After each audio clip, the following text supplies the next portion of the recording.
CryptoSlo, cryptocurrency news and investing.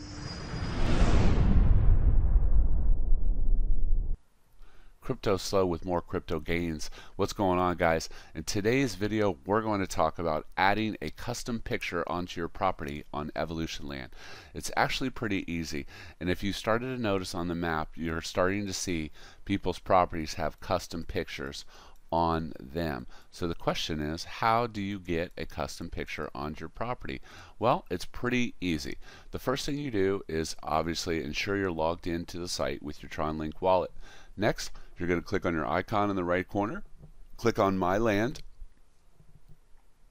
click on Manage the property that you want to manage the picture on, and then from this screen you will see Delete Pic, Upload Pic, Sell Your Property, and also as a bonus you can type in a land description if you like. That's it. That's all there is to it.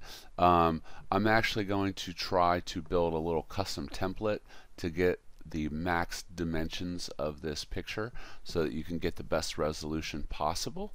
So that's all there is to it. Hope you like this video. Thumbs up, sub, and have a great day. This is CryptoSlo. If you're not talking gains, then we're not talking.